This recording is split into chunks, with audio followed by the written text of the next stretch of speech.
This is my collection of story sticks for marking the spacing of copper or zinc tacks on the metal countertops. I'll be using this on the inside, and these go on the outside.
Okay, for this zinc frame, I designed the width of the frame to work with the 10-inch wide roll.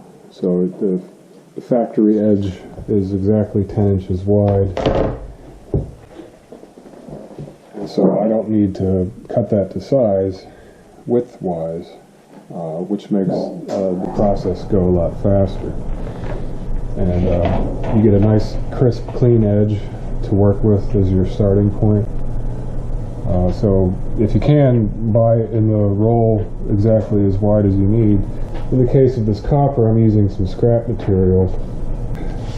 And so I did a quick layout here. This 3.5 is the width of this frame. And so I calculate 3/4 for the inside edge here. And then this is the outside edge, 1 7/8, and then the back side folds over an additional 1.5 inches, which ends up somewhere around here. It just has to be calculated so it doesn't overhang where the hanging cleat is. Also, you'll notice there's a little recess here in the back here, so that makes it easier to get the copper to flatten out in the back. And I use the staples to fasten the copper, so this recess gives a little bit of extra room for the fasteners and the folds that go in the back, because it's hard to get this edge to lay perfectly flat.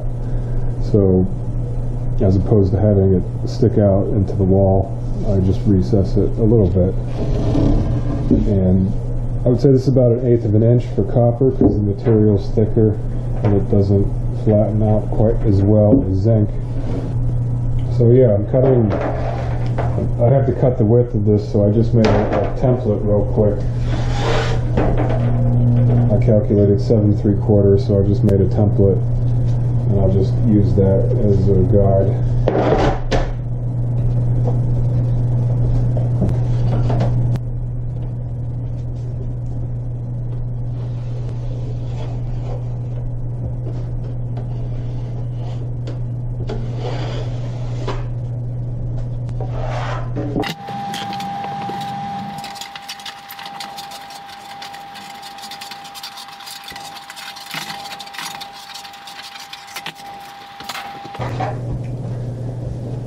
Okay, so this is an important point here. That edge that I just cut is not a very good edge. That's about as clean as I can get it, just eyeballing it with the shear. But this is the edge that's going to go on the back, so that'll end up in back of the frame here. And the edge I want to use as the starting point here is the factory edge that comes off the copper roll. And I just happen to have good factory edges on all these scrap pieces. So this is the edge that I want to start with, you know, because this edge has to line up against the glass, so you want that to be pretty clean.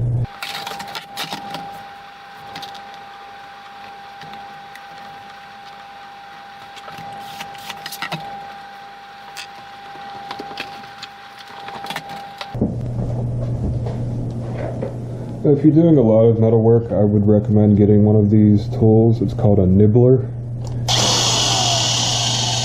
And it makes very tiny incremental cuts, but it just makes a lot quicker work. It's not that accurate, but if I had to make a bunch of tops all day, you know, this will really wear out your hand.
Okay, so just to note, this is the factory edge that I'm going to start with. And I made 2 marks here. These are going to be my starter cuts, which will be easier to illustrate what that is going to do later. But I just want to give a step-by-step so that I'm starting with this long edge and I'm cutting it to the exact size, the exact outside dimensions of this frame. You can get pretty accurate with the shears if you go slow.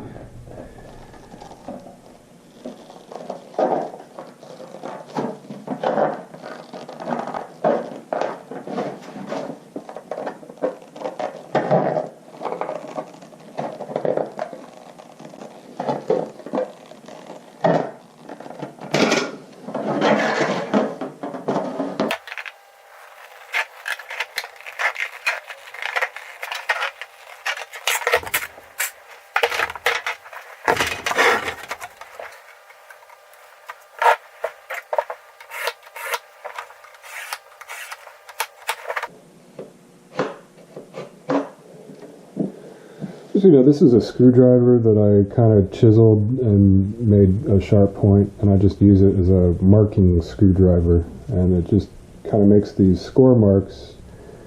It's a little bit easier to handle than the utility knife. So I don't use it as a screwdriver, it's just specifically for doing this purpose.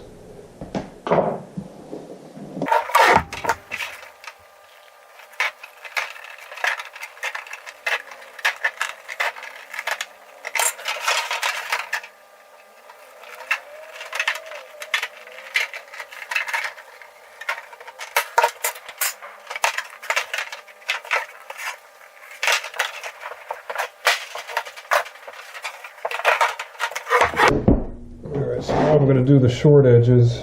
So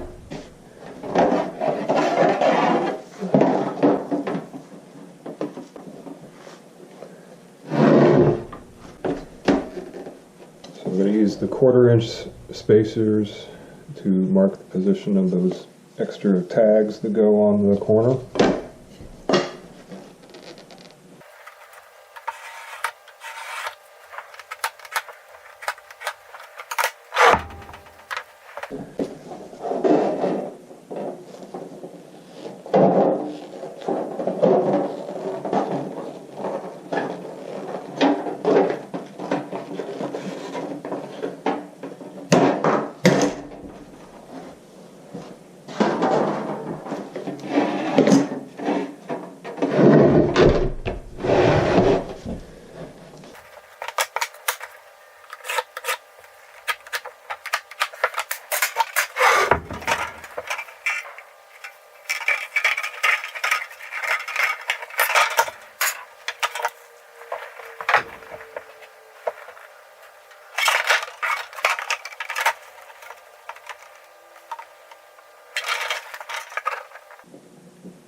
just checking to make sure that this edge is flat enough.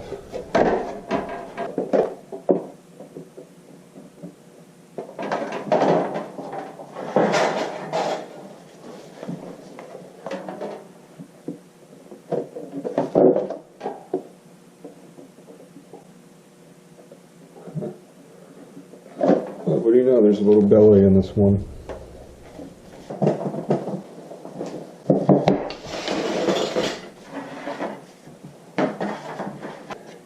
So there's a little bit of an extra lip here, assuming that this plywood edge is straight, and I think it is. So I'm just going to use a sanding block and just use it like a block plane.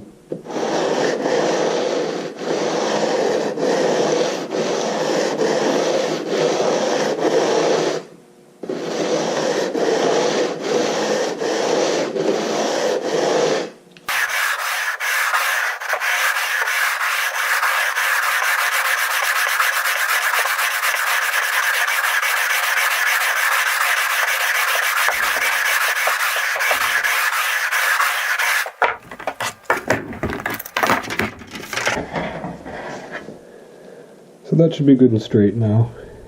I'm glad I checked that.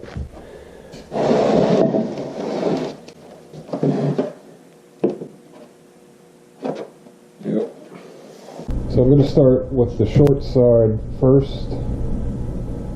And the short side is the one that has the extra 1/4 inch tags. So this is longer. So the tags always go on first, and then the next piece overlaps. So I'm going to set this to 3/4 of an inch, which should be about the depth of the Advantech.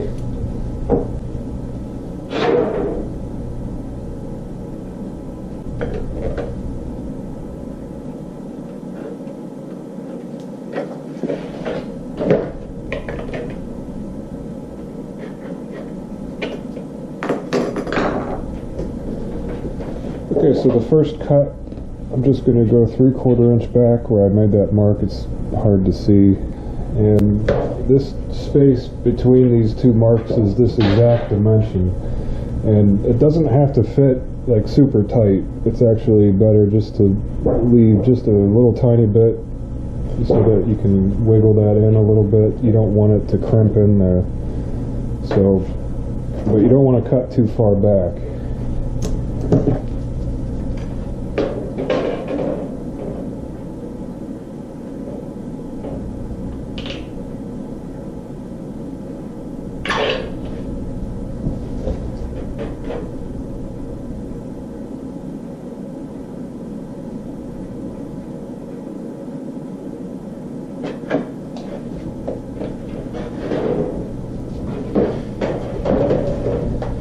Alright, so now I'm just going to make a cut that's just rough. I'm just going to intersect right at that stopping point. So I'm just going to go at like an obtuse angle.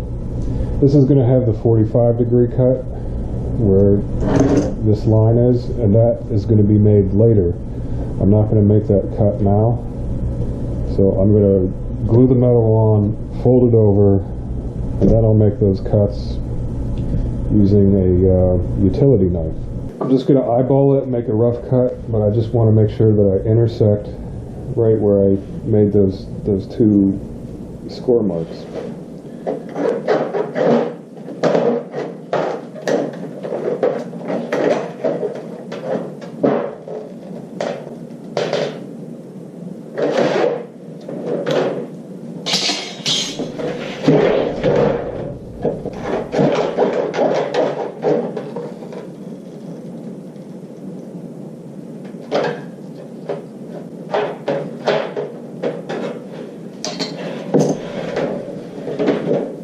When I cut the metal to a stopping point, I usually stop cutting about a 1/16 of an inch till I get there, and then I just break the metal off, because otherwise it kind of lets loose and you'll end up cutting too far. So that's just a tip to make a nice clean intersection point.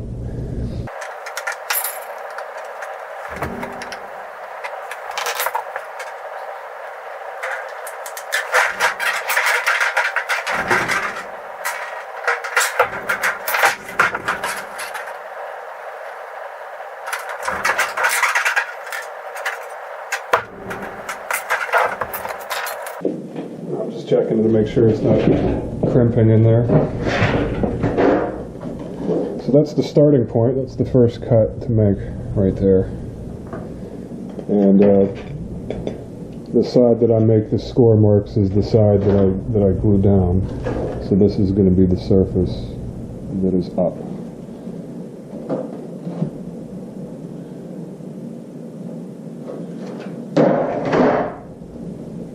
So now I'm going to set this up.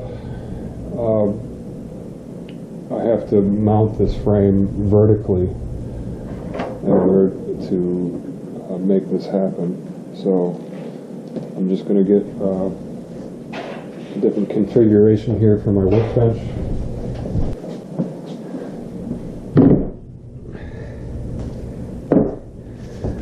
I have this super heavy aluminum angle block that's used for milling machine setups. I bought this on eBay. I can't remember what I paid for it, but it's incredibly useful to have in the shop for different kinds of setups. You can also use just a big block of wood as a clamping block.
So to get this started, I don't sink the nails all the way in, so I can do an alignment check.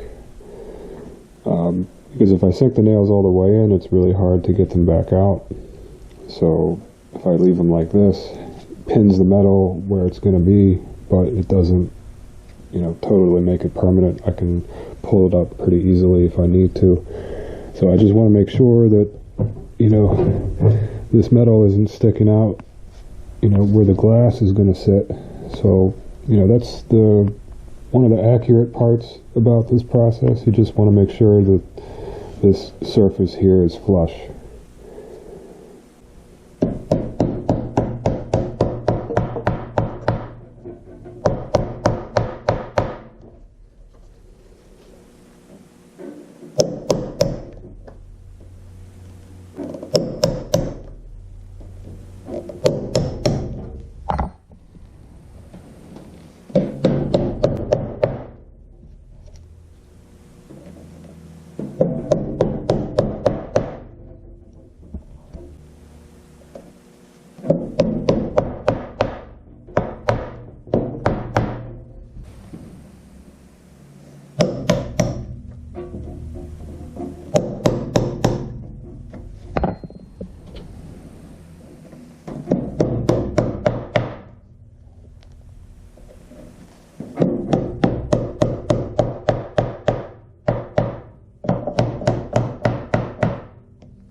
anyways, just want to make a couple of notes at this point in the process.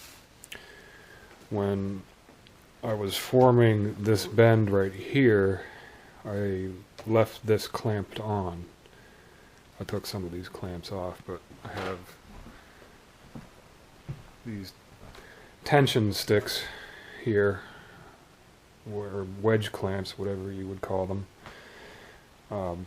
I left these on when I was pounding on this metal, and the reason for that is this glue joint here is only 3/4 of an inch on that edge, and the pounding of the metal and the springiness of the metal will sometimes cause that to separate, and then I would have to re-glue it. So there's just not enough glue surface bonded here to keep that from springing up. So it's important to leave this clamping caul in place with the clamps on while you're pounding on that. And that's just a general procedure. When I do this bend right here, I'm going to flip this upside down and then clamp it flush to the edge of the workbench. So that kind of will clamp that surface and keep it in place. Because otherwise the glue will separate here and you won't get a sharp crease. It'll just kind of round over and you'll get a big puffy spot there, and that's not what you want. So anytime you do a bend, you have to kind of make sure you keep it clamped. Even though it's glued, it's still not enough to keep that metal from springing. So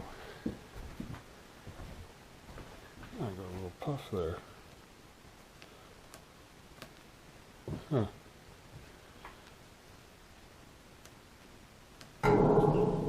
That's interesting.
Okay, so now I'm going to mark out the location for the tags and to get this cut started. So I have a marking stick, and it's just maybe a 1/16 of an inch taller than the thickness of the edge of the frame. And that's just to allow for extra room for the metal to bend around. It's not a critical dimension. So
Okay, so now I'm going to mark out the location for the tags and to get this cut started. So I have a marking stick, and it's just maybe a 1/16 of an inch taller than the thickness of the edge of the frame.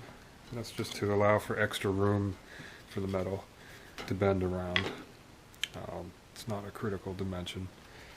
So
okay, so these are the first cuts on that corner fold.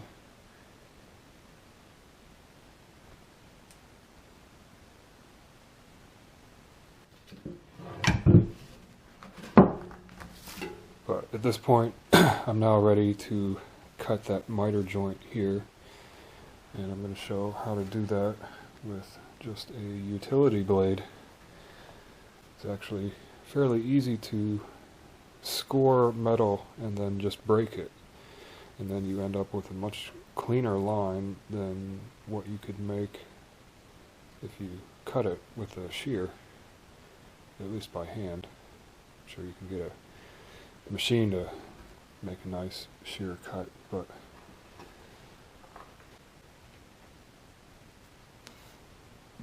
so I'm going to apply the polyurethane glue on the edge, and on the zinc I'm going to apply the tacks on the outside edges. So I'll be doing that as I fold each side, and the copper is not going to have any tacks, but I'll still apply glue.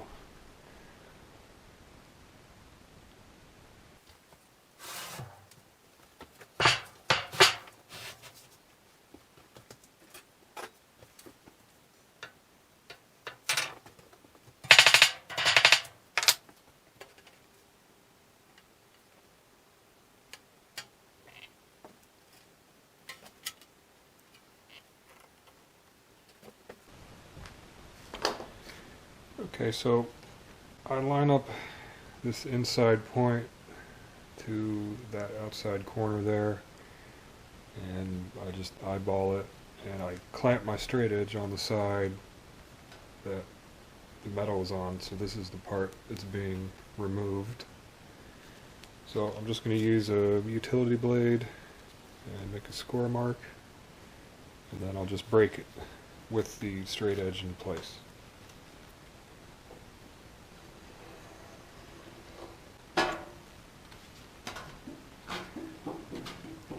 Bend that down a little bit. So I start off really light and then increase the pressure.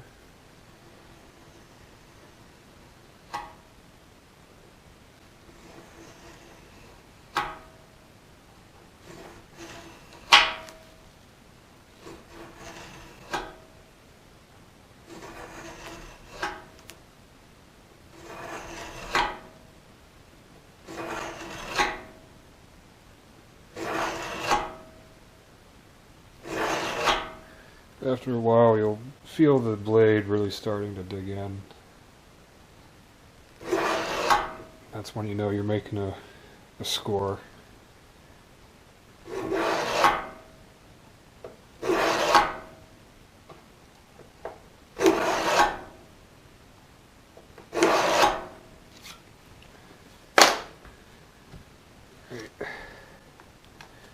I got some glue squeezing out under there. Ugh.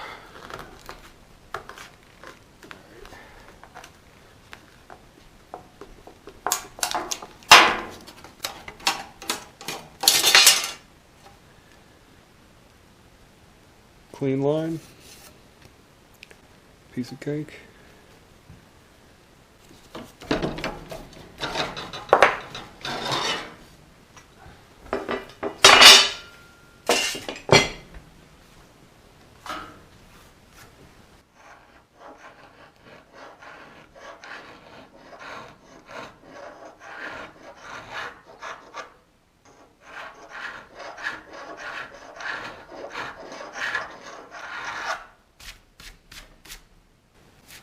So when I make that score mark, there's just a little tiny burr that forms on that edge. You can just take the carbide scraper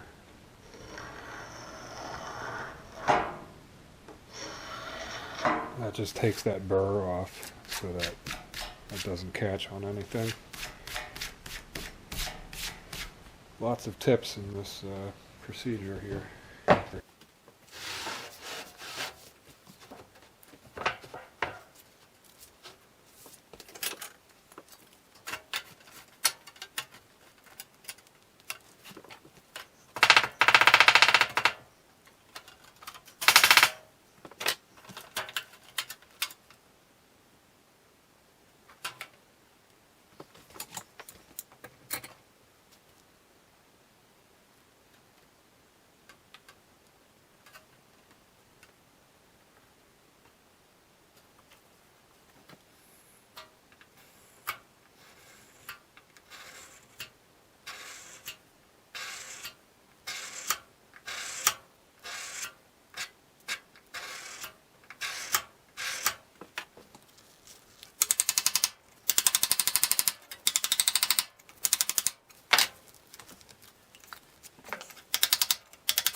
So just as a quick tip here, I'm using 5/8 narrow crown staples to attach the sheet metal to the frame.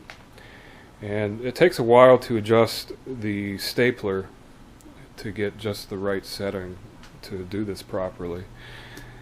I adjust this knob right here that adjusts the depth of set, how far it sinks the nail. And I also set the pressure on my compressor to about 60 psi, which is the lowest possible setting to operate the nail gun. So it's very sensitive to get it just right, but once you get it set up, it sinks the nails just above the surface, so it grabs it. And you know, it took me a while to get it set up here. I did this first one, I kind of butchered it. So I misfired a bunch of times, and you can see this is my first one. I sank the nail all the way below.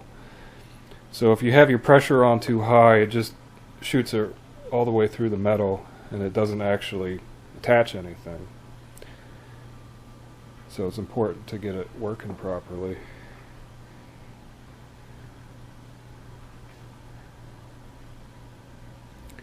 So I clamped these corners just very lightly, just to get that corner to close up so it's not puffy. So I'll let that set up for a few hours, and then I'll start the next two sides. So this is clamp operation number 3. And I'm going to do the copper one. So this is my GoPro 3, my old camera. Now I'm going to switch to my GoPro 5. I'm doing a camera test to see how the video quality compares and the audio quality, which I'm having some issues with my new camera. So bear with me, the sound might change in the video. It might be irritating, but I'm trying to figure out like if I can get it working. So switching to GoPro 5.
Okay, quick tip. These score lines that I made previously reference the inside opening of this mirror frame without this metal being formed over that edge. So when I make this cut, I just have to fudge it a little bit and go about a 32nd of an inch to this side of the line so that it clears that opening. And I can just test fit it just to make sure it's not binding in between there.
I'm leaving the clamps on for now, and I'm going to glue this next part and fold this part over. So before I clamp it permanently, I'm going to cut that joint right there, using the same method with the utility blade and the straight edge. So I have to be a little bit careful applying the glue close to this seam so I don't get it to squeeze out and make a big mess. But otherwise, it's the same process here.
Okay, so I'm going to explain what I just did right here. In order to find the location where the seam is, I just pound on it just kind of flat, and that forms an edge, which is difficult to see, but if you get the angle just right, you can see where that seam is going to line up underneath.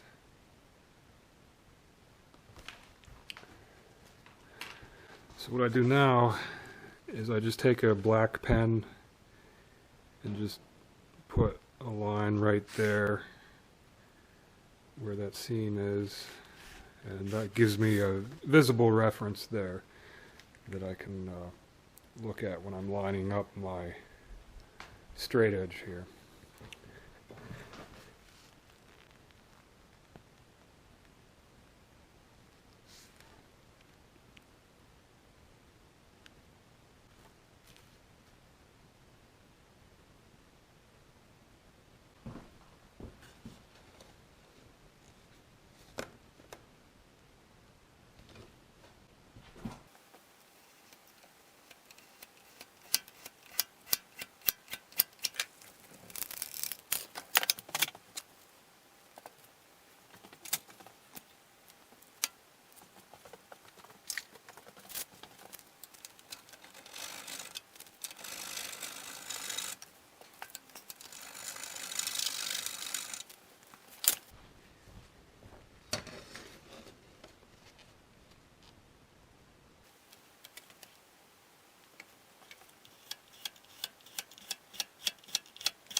So I did not have quite enough deep reach clamps to do both sides of these mirrors at once.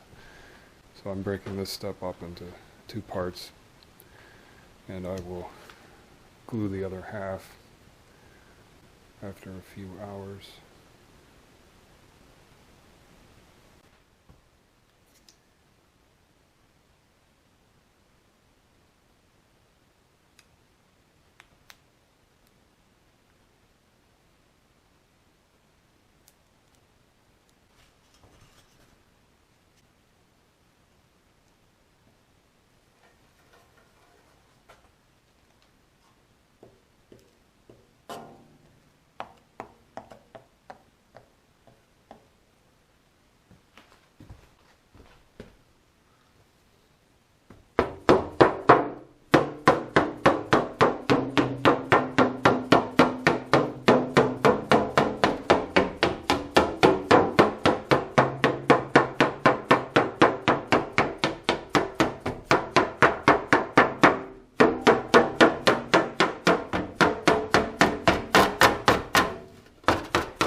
Okay, so everything glued up okay.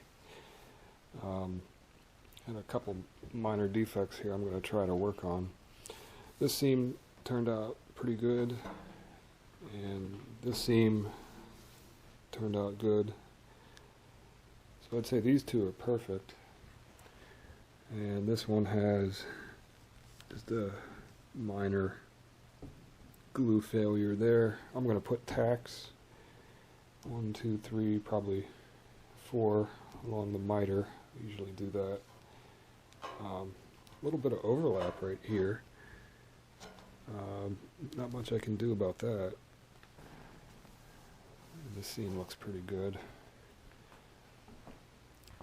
So on the copper, everything turned out okay except for this one. I've got like a real bad overlap right there. I'm going to try to work on that. I guess when I clamped it, it kind of spread everything out a little bit. That's what happens. Doesn't come out perfect every time, but try to get it close.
Just going to try to chew through the metal that's underneath with the knife. Then I'll just try to pound it in a little bit more flush. Won't get it perfect, but I just want to see if this will work. I've never actually had this happen before, but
keep tension on the metal with this hand, and then I hit it with this part of the hammer right here to just kind of crease it on the corner there.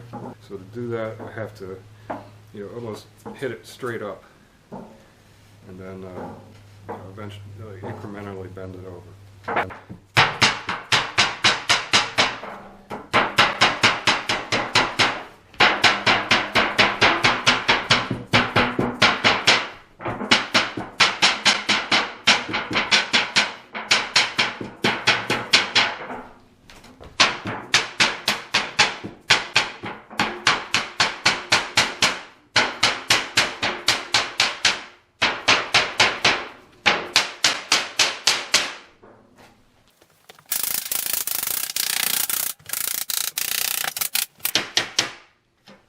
Once I get it over, I start to crease it here by just hitting it flat on the surface, and that kind of forms where the edge is going to be. It's important to do that first to start that crease, and it gives me a location where to hit the hammer next to start bending it over.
On this one, I'm using the clamping blocks to clamp the edges to flatten it out more.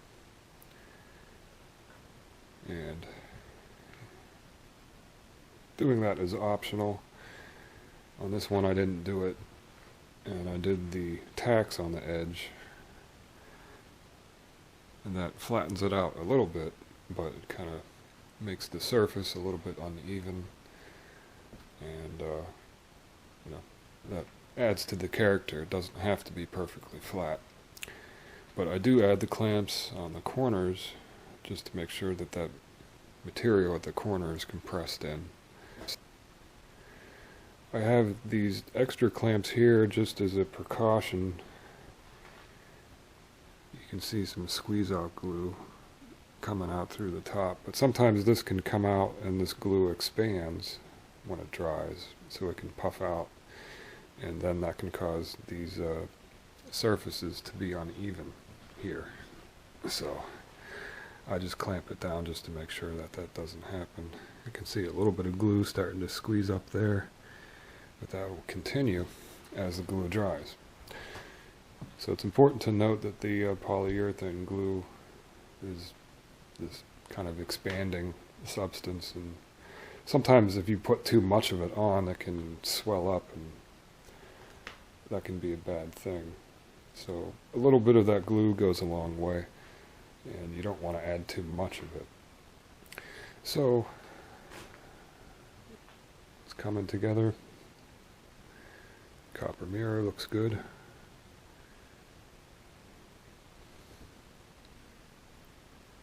Very tedious process. A lot of steps, a ridiculous amount of clamps.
Okay, I know this video has been a long one, but I just wanted to do a recap here at the end just to kind of show the metal work at this point and to just go over some of the essential tools that I use in this process.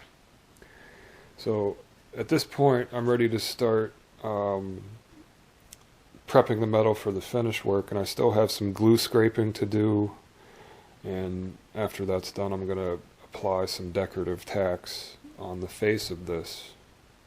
I'm not going to put any tacks on the copper frame, but it's just for decorative purposes only on this particular style. But I'm going to do that and the patina and the finishing and the glass installation in the next part of the video. So I just want to go over some of these tools that I use so you can get set up to do this if you want to. This is the hammer that I find to be the best hammer for forming the metal, and it's a dead blow mallet made by Husky, and I got this at Home Depot a long time ago, and I've really beat the hell out of it. It's starting to deform and gets a little loose inside. So I thought I might get a replacement, so I just bought this one. This is the new version. It's a lot tighter, and it's got a rubberized grip, which I might like better. So it's the 27 ounce dead blow hammer made by Husky. Very good hammer. I really like the shape of the head. That's important for forming the metal. And for the snips, I use these straight snips made by Wiss. And these will actually wear out over time. I've probably gone through maybe 5 since I started. And when they start to wear out, you just have to use a lot more pressure to cut the metal, and that gets tiresome. I just bought these new snips made by Milwaukee. I've never seen these before, but they look like they have a lot more leverage, so I'm excited to try these. These were $20 at Home Depot, and the mallet was $17, I believe. So over here, these are both 12 ounce ball peen hammers.